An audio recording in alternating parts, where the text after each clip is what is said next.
Welcome to the Deep Dive. If you need a thorough understanding of a monumental subject, not just the surface facts, but the deep, surprising insights hidden in the research, then you are definitely in the right place. Today, we are focusing on a life that embodies heroism in a way, well, perhaps no fictional story ever could, Christopher Reeve. That's exactly right.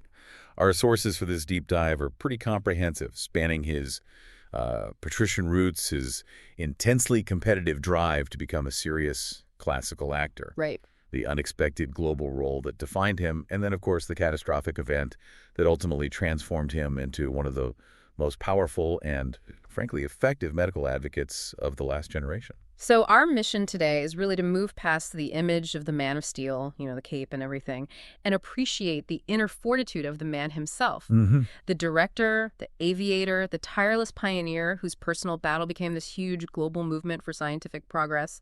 We're here to understand not just what happened to him, but how he chose to live because of it. Exactly. Let's dive in. Okay, let's unpack this.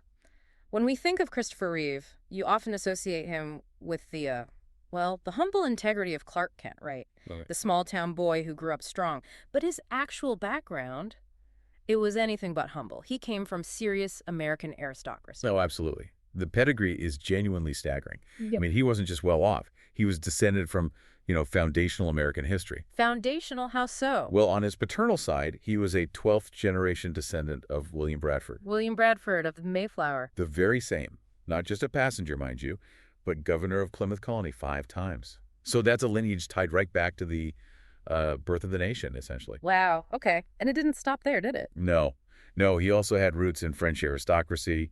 And then on his mother's side, you find even more, let's say, governmental power. His maternal great-grandfather, Milan Pitney, served as an associate justice to the U.S. Supreme Court between 1913 and 1922. So it really paints this picture of intense expectation, high achievement just sort of built into his DNA. And you can see how that expectation probably translated into immense self-discipline, especially growing up in Princeton, New Jersey. Definitely. Academically, he was always on the honor roll. Athletically, the guy played 4 competitive sports: soccer, baseball, tennis, and hockey. 4 sports. And he had time for other things, too. Apparently.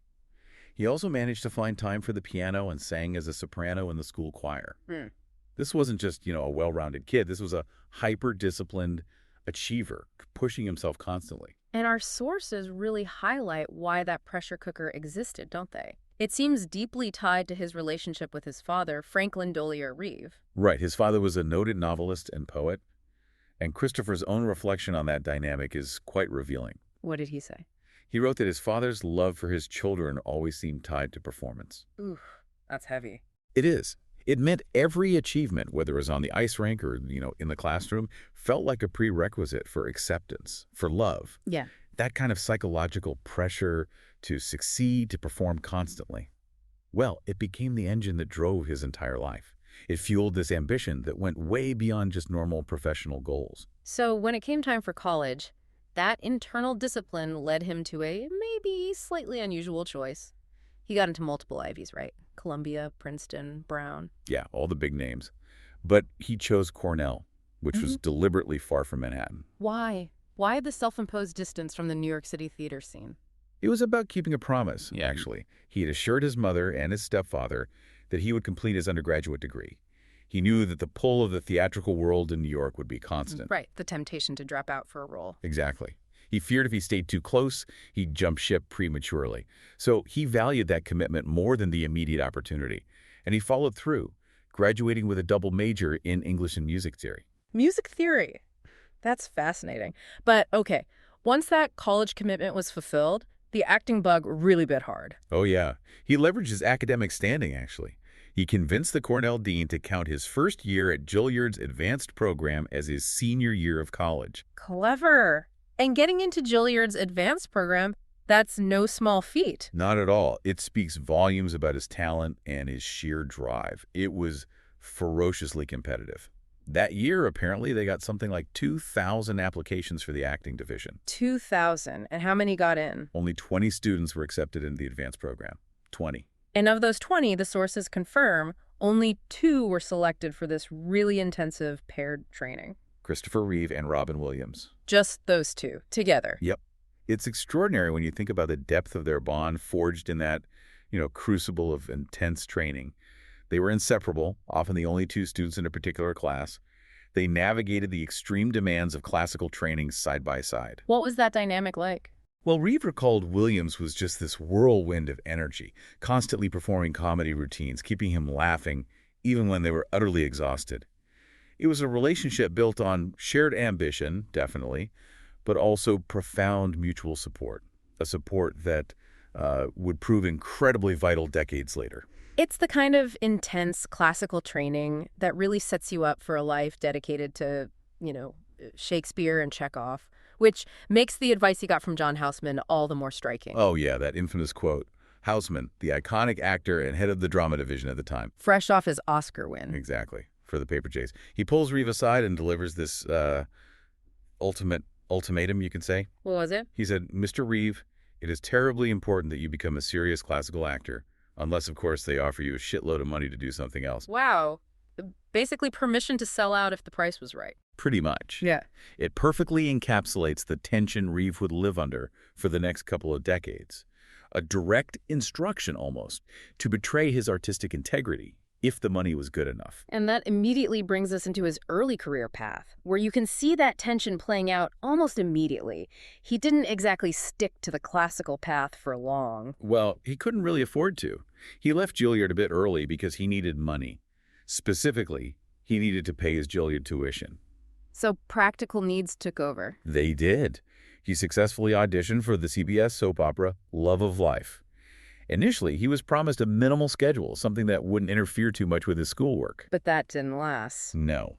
His character, Ben Harper, became incredibly popular, so the demands on his time just grew and grew, eventually forcing him to make that difficult choice to leave the advanced program. But even though he was on a soap opera, he wasn't just phoning it in, was he? He was still focused on his craft.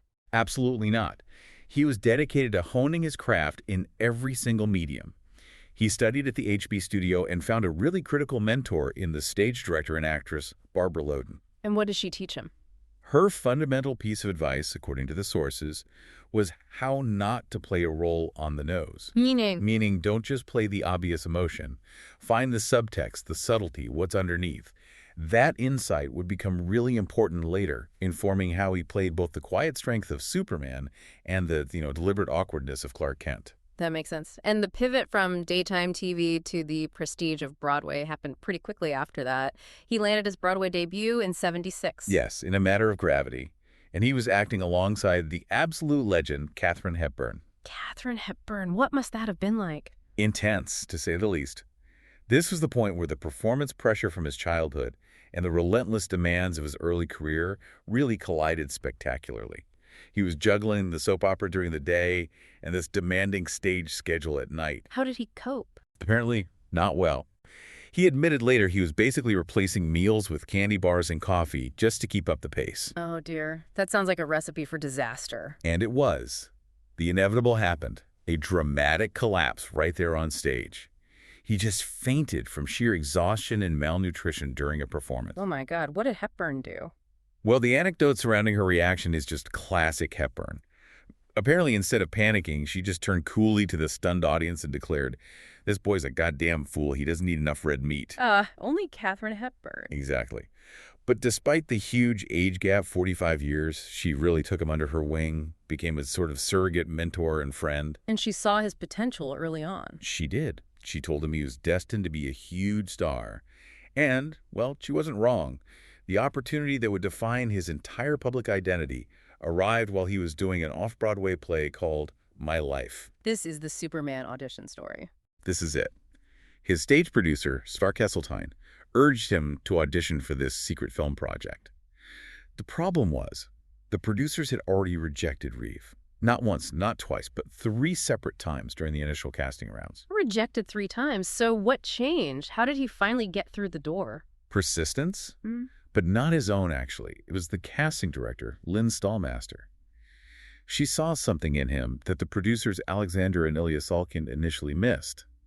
Stallmaster just kept pushing and eventually secured him that crucial meeting with the director, Richard Donner.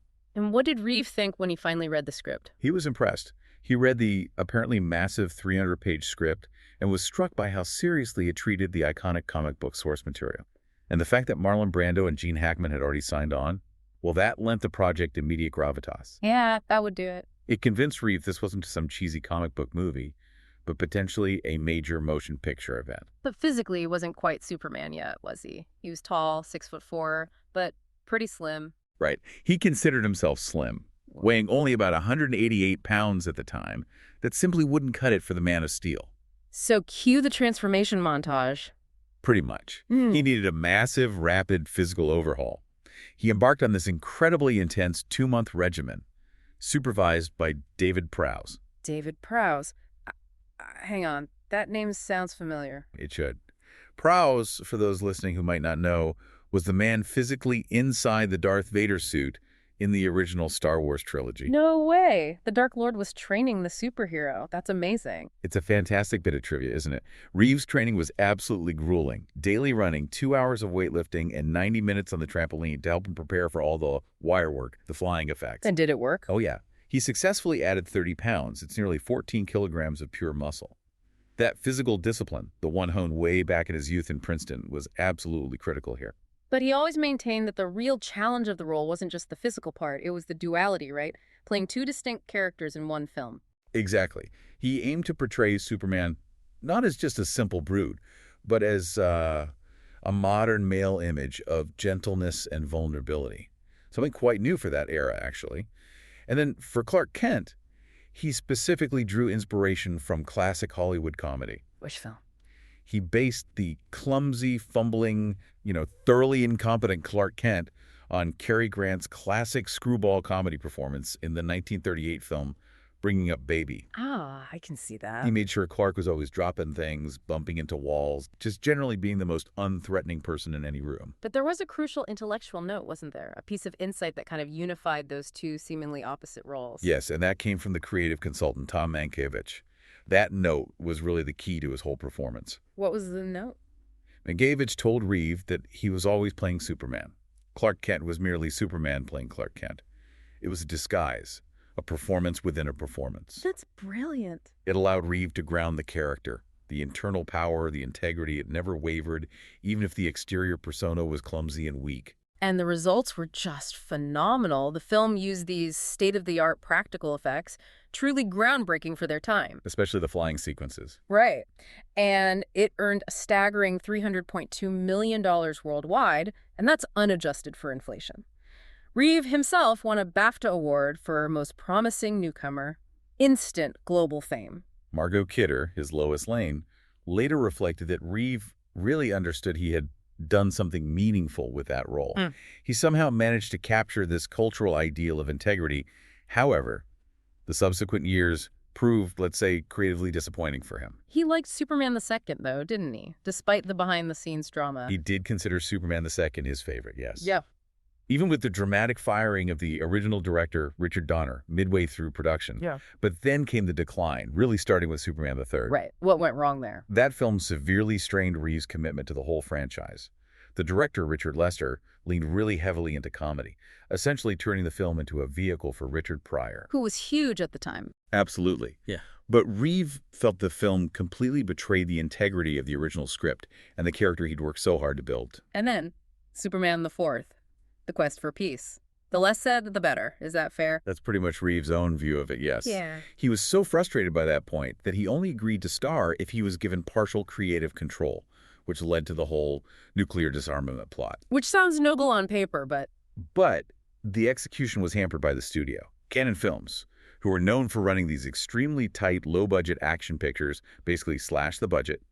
They'd agreed on a certain amount, but then cut it down to a meager $17 million. $17 million. For a Superman movie, even back then, that's tiny. It was disastrously low. The special effects suffered tremendously as a result. The film was a critical and box office bomb, and it really just confirmed Reeves' desire to pivot away entirely from the blockbuster superhero machine. He was done. So, if the commercial route, the blockbuster path, was now unsatisfying for him, where did that deep internal drive for performance lead him next? Let's talk about his deliberate search for more complex roles, often back on stage, and also some of the astonishingly high-stakes personal hobbies he pursued. Right. His career choices after hanging up the cape were very calculated retreats back towards artistic merit. He actively sought roles that were the complete antithesis of the simple action hero. Like Somewhere in Time. Exactly. The 1980 film, Somewhere in Time.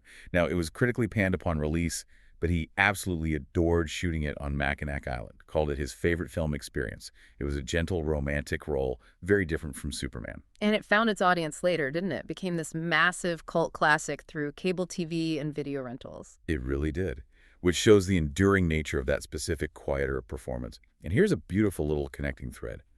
The dedicated fans of that film, who form the international network of Somewhere in Time enthusiasts, Insight, they call themselves. Insight, okay. They later raised over $20,000 for the Christopher and Dana Reeve Foundation after his accident.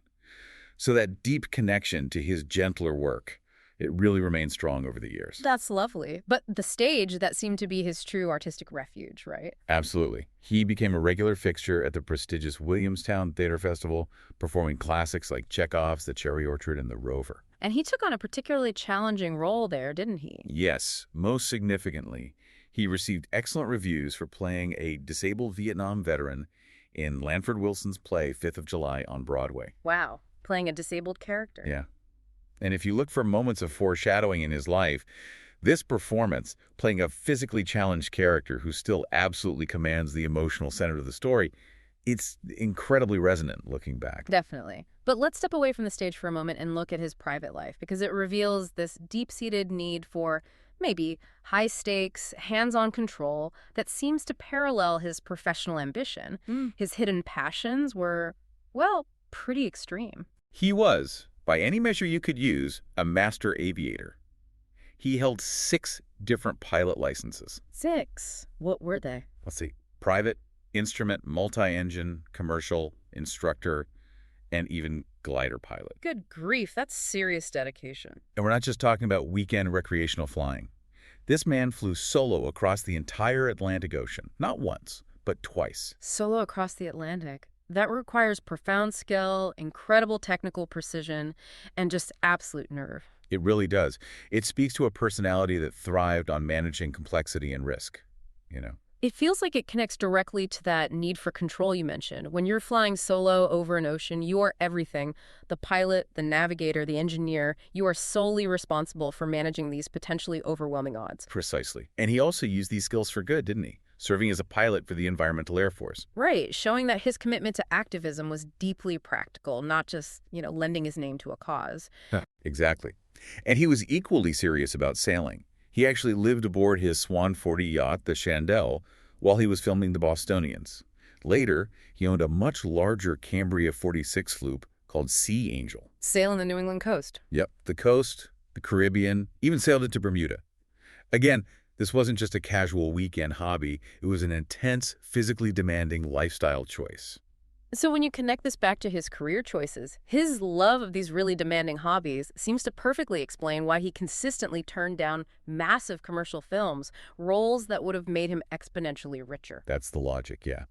He turned down the lead roles in huge hits like American Gigolo, Fatal Attraction, Lethal Weapon, even The Bounty. Those were defining films of the 80s and 90s. Why consciously walk away from that kind of massive success? Because, for him, they simply didn't fulfill his artistic criteria. Yeah. He felt those parts, especially the action-oriented ones, were based purely on physique and relied on, frankly, poorly constructed scripts.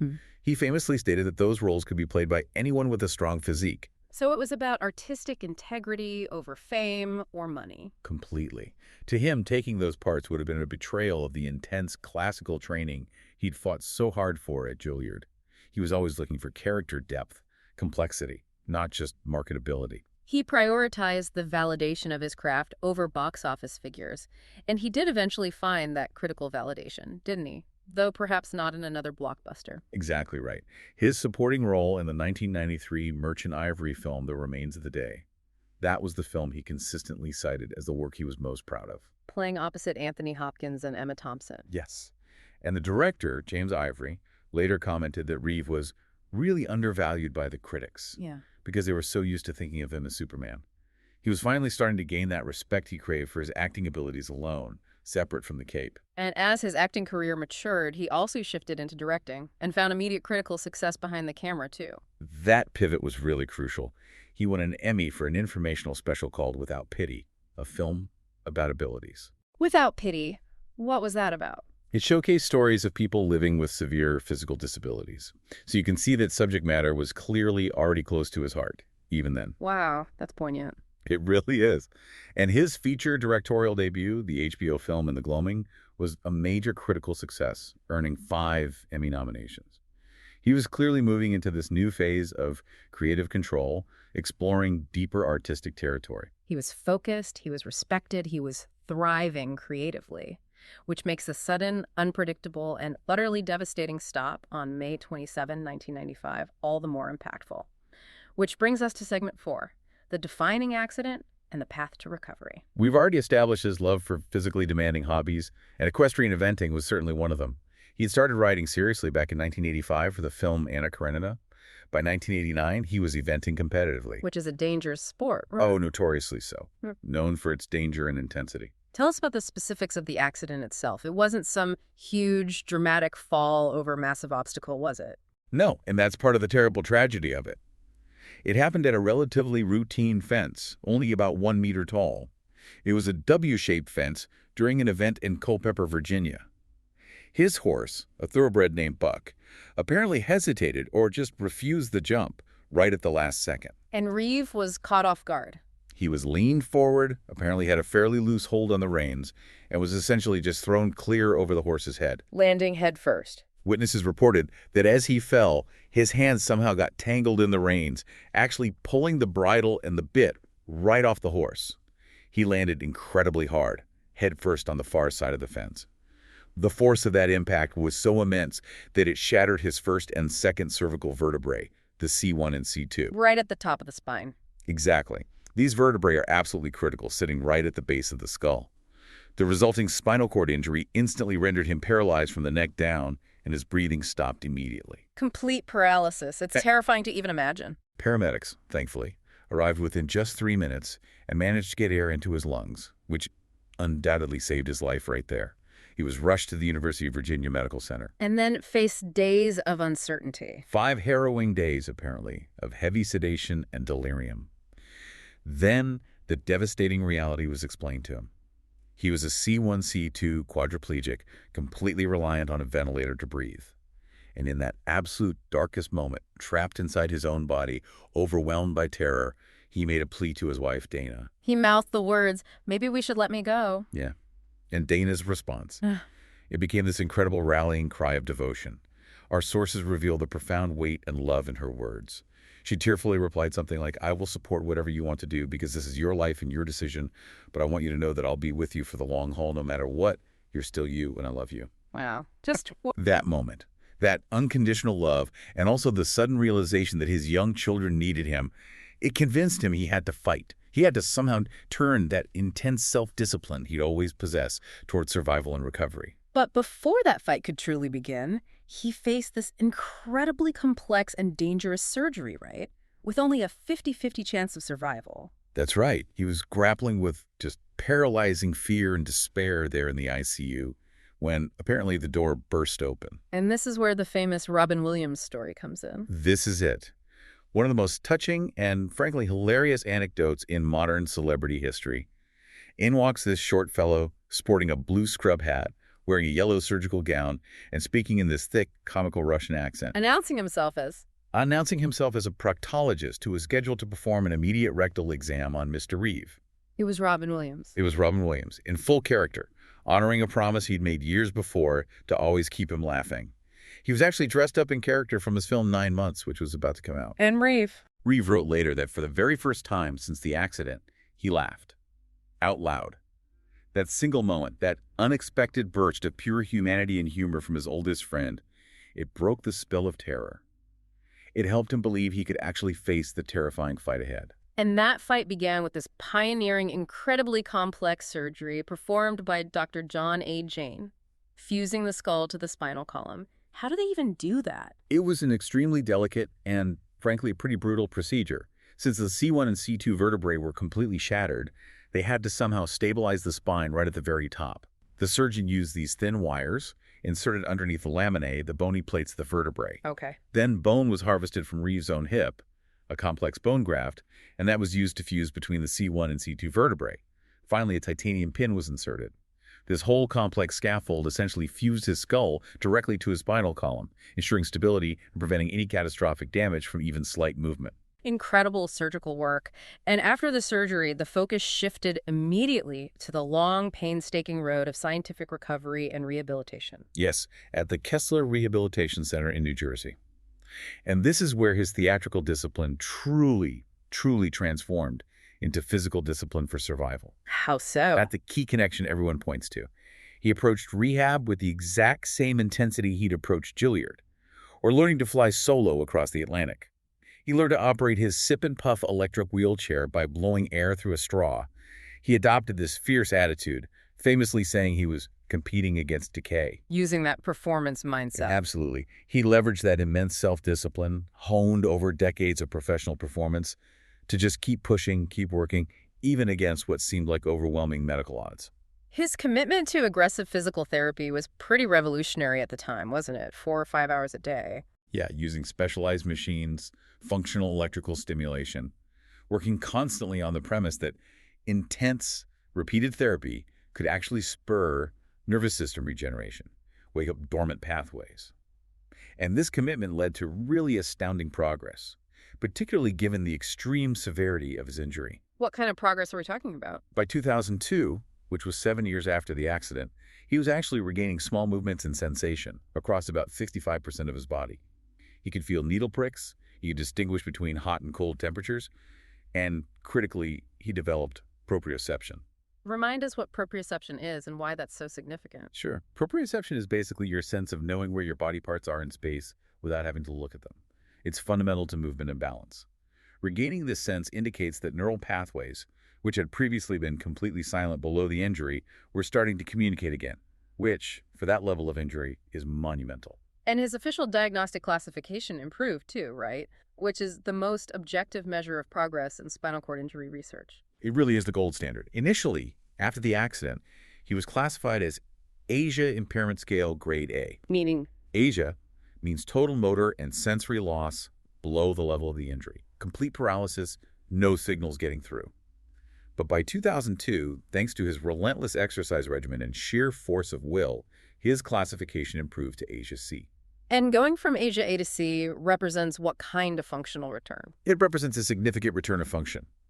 ASIA C indicates that there is now some degree of muscle movement, even if it's not functionally useful yet, and some sensation below the level of injury. For an injury as severe as a high cervical C1-C2 break, that level of progress was frankly nothing short of miraculous.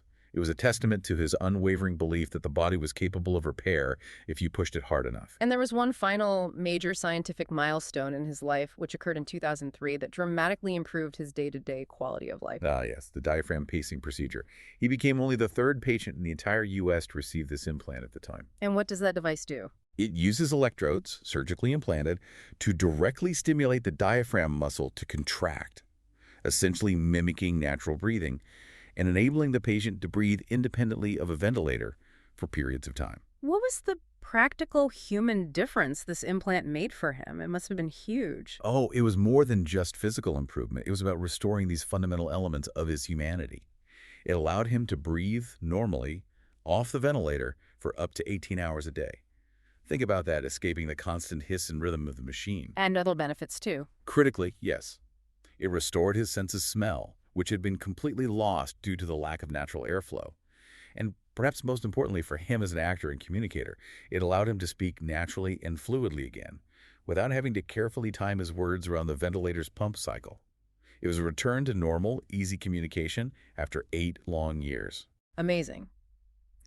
Moving now into segment 5, this incredible dedication to scientific and personal recovery immediately translated into his powerful new role, global activist. But it's really important to note, isn't it, that his political fire, his activism, was burning long before the accident. Oh, absolutely. His engagement started remarkably early. At just 15 years old, he campaigned for Robert F. Kennedy back in 1968. Wow, 15. Yeah. He was actively involved in environmental causes, serving as a pilot for the Environmental Air Force, as we mentioned earlier, and he was also a key active member of the Creative Coalition TCC. What was TCC's focus? It's a nonprofit organization focused specifically on educating celebrities and figures in the arts community so they could speak knowledgeably and effectively about important political and social issues. So this wasn't just about lending his famous name. He was genuinely committed to understanding the complex issues he spoke about. Exactly. And the story of his 1987 trip to Chile is probably the most powerful testament to his pre-injury bravery and his deep commitment to human rights. What happened in Chile? Well, Chile at the time was ruled by the dictator Augusto Pinochet, who had threatened to execute 77 Chilean actors simply for protesting his regime. Reeve, hearing about this, flew down to Santiago and helped lead an international protest march right there in the capital. That took incredible courage. What was the local reaction? It was huge. Apparently, a cartoon ran in a local newspaper showing Christopher Reeve, dressed as Superman, carrying Pinochet by the collar, with the caption asking something like, "Where will you take him, Superman?" Huh, that's fantastic. His intervention was seen as so consequential, so impactful, that he was later awarded the Grand Cross of the Order of Bernardo Higgins, which is Chile's highest possible distinction for foreigners. He literally used his celebrity as a shield to protect others. And he applied that same platform to domestic issues back home too, didn't he? Famously speaking out against some of Donald Trump's development projects in New York in the late 80s. He did. He delivered this really powerful speech where he directly challenged Trump's expansive ambitions for development on the west side of Manhattan, calling them the American dream gone berserk. Strong words. Very strong. He argued that if dreams, even ambitious ones, step on the lives of ordinary people and ruin the quality of their life in their neighborhood, you have to be stopped. For Reeve, celebrity clearly came with a profound moral obligation to speak up and protect the vulnerable. So following his injury, all that passion, all that commitment became laser-focused and truly monumental. Disability advocacy and driving scientific progress for spinal cord injury research, his initial legislative focus was deeply practical, wasn't it? Extremely practical. His first big fight was for insurance reform. As you can imagine, catastrophic injuries like his quickly exhaust standard insurance policies. At the time, the typical lifetime cap was only around $1 million. Which sounds like a lot, but for quadriplegia. It often lasted only a few years, given the immense cost of round-the-clock care, equipment, therapies. So he lobbied aggressively for a bill to raise that cap significantly to $10 million. That specific effort was narrowly defeated in 1997, unfortunately. But he later helped pass the critically important Work Incentives Improvement Act. What did that act do? It fundamentally changed the rules, allowing disabled people to return to work without immediately losing their crucial government benefits like Medicare or Medicaid. It removed a huge barrier to employment. But his biggest impact, the one that truly changed the landscape of scientific research globally, was his highly visible, highly public campaign for expanded federal funding for embryonic stem cell research. Yes, and this put him in direct public opposition to President George W. Bush's administration. The Bush administration had imposed these severe limits on the number of federally approved embryonic stem cell lines that scientists were allowed to use for research. Why the limits? The rationale was primarily ethical and political, tied to the source of the stem cells. While Reeve initially acknowledged that the limited funding Bush allowed was maybe a small step in the right direction, he became a ferocious vocal opponent of those restrictions once scientists discovered a major technical problem with those existing approved lines. What was the critical flaw they found? It turned out many of them were contaminated. They had been cultured, grown in the lab, using mouse feeder cells in the very early research stages. This introduced a significant risk of transmitting animal viruses to any potential human subjects down the line. So the approved lines might not even be safe for human therapies. Exactly. Reeve argued forcefully that the restriction was not just scientifically short-sighted, but morally questionable given the potential of the research. He demanded open-ended, non-politicized scientific inquiry, and he leveraged his incredibly powerful image. The hero brought low, confined, but fighting to give a tangible human face to this very complex political and scientific debate. And his perspective wasn't just limited to the U.S., was it? He looked globally for solutions. That's a crucial detail. In 2003, feeling frustrated by the political gridlock and scientific stagnation in the U.S. regarding stem cells, he traveled to Israel. Why Israel specifically? Because Israel, at that time, was rapidly becoming a world center for spinal cord injury research. They benefited from strong government support and faced fewer political restrictions on stem cell work compared to the U.S. He called the trip a privilege, praising Israel's proactive rehabilitation facilities and their first-rate research infrastructure. He wanted to learn and bring ideas back. The ultimate measure of his activism, though, has to be the sheer amount of money raised and the fundamental shift in scientific focus that followed his advocacy. The financial numbers are just staggering.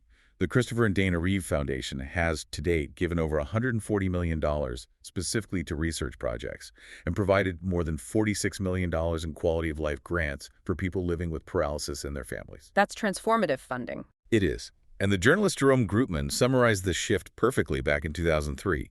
He noted that there was, and I quote, essentially no substantial funding of spinal cord research before Reeve's injury, and now it is one of the hottest areas in neurobiology. Scientists are flocking to work in it because science follows the money. Reeve almost single-handedly monetized and energized an entire field of research. Incredible. Finally, in our last segment, let's look at his final creative work and the enduring legacy he left behind. Because even confined to his wheelchair, dependent on others for almost everything, he continued to act and direct. He absolutely did. And he continued to choose roles that were creatively challenging and often deeply resonant with his new reality. In 1998, he starred in a television remake of Hitchcock's classic Rear Window. Playing the Jimmy Stewart role. Exactly. Playing a paralyzed character confined to his apartment who believes he witnesses a potential crime across the way. For that performance, he won a Screen Actors Guild Award. The irony, the echo of his own confinement in the role was incredibly palpable and powerful. And he made those two hugely impactful guest appearances on the show Smallville, didn't he? Yes. Those were profoundly moving moments, I think, for fans and critics alike. In 2003, he guest starred twice as Dr. Virgil Swan, this brilliant, somewhat secretive scientist who helps the young Clark Kent understand his Kryptonian origins. A passing of the torch, in a way. Absolutely. His appearances were an immense ratings success for the WB network at the time, setting audience records. It felt like a beautiful, symbolic return to the franchise that made him famous, but in this new, wise mentor role. And he was working creatively right up until the very end. He was. His final directorial projects included the Brooke Ellison story in 2004, which was another story about overcoming disability. And he was actively directing the animated film Everyone's Hero at the time of his passing. Yeah. He never stopped pursuing creative control and telling stories. Tragically, though, he died far too young, only 52. Yeah. On October 10, 2004, he suffered a sudden cardiac arrest. It was apparently following an adverse reaction to an antibiotic he was taking. For what? He was receiving treatment for an infected pressure ulcer, or bed sore, which is unfortunately a common, often life-threatening complication for people living with severe quadriplegia due to immobility. But the work, the fight, the foundation, it didn't end with his death, did it? His wife, Dana, who showed such powerful commitment right from that moment in the ICU, really carried the torch forward. She did, immediately and powerfully. Dana, who was an accomplished actress and singer herself, instantly took over leadership of the foundation, ensuring that his mission continued completely uninterrupted. But then tragedy struck again, didn't it? Unbelievably, yes. Dana was diagnosed with lung cancer, despite never having smoked, and she passed away less than 2 years later in 2006. In recognition of her absolutely pivotal role, not just in sustaining his life, but also his cause, the organization was very fittingly renamed the Christopher and Dana Reeve Foundation. His influence now transcends even the foundation, doesn't it? It's become permanently institutionalized in American law. That's right. In 2009, President Barack Obama signed the Christopher and Dana Reeve Paralysis Act into law. It was specifically designed to accelerate research into paralysis and, importantly, also improve the quality of life for those living with spinal cord injuries and other paralyzing conditions. It ensures that the funding momentum and focus that he started continues indefinitely at a national level. And the public continues to remember and honor his memory. Definitely. Whether it's through recent projects like the 2024 documentary Superman, the Christopher Reeve story, or symbolic gestures like the Empire State Building being illuminated in the Foundation's signature colors, blue, yellow, red, orange, on the 20th anniversary of his death just recently, his impact remains very visible. What an absolutely extraordinary journey, from this high-pressure patrician background that demanded constant performance, through the global, iconic role that initially defined him, and finally through the catastrophic accident that, ironically, allowed him to realize his greatest potential, his truest strength. Christopher Reeve leveraged the platform of a fictional hero to become this intensely intentional, incredibly effective advocate, defying physical limits and setting a whole new standard for resilience and purpose. His life really offers such a profoundly instructive narrative, doesn't it? And I think this raises an important question, maybe a provocative thought for you, the listener. If Christopher Reeve could leverage a role he initially struggled with, Superman, and then leverage the ultimate physical limitation paralysis to gain a global platform for activism and drive massive scientific and social change, well, how can we, each of us, leverage the defining parts of our own stories, even the most painful parts or the limiting ones? How can we use those to drive meaningful change in the world around us? What is the unexpected strength hidden in your own narrative that's just waiting to be deployed? That's definitely food for thought. Thank you for joining us on this deep dive. Until next time.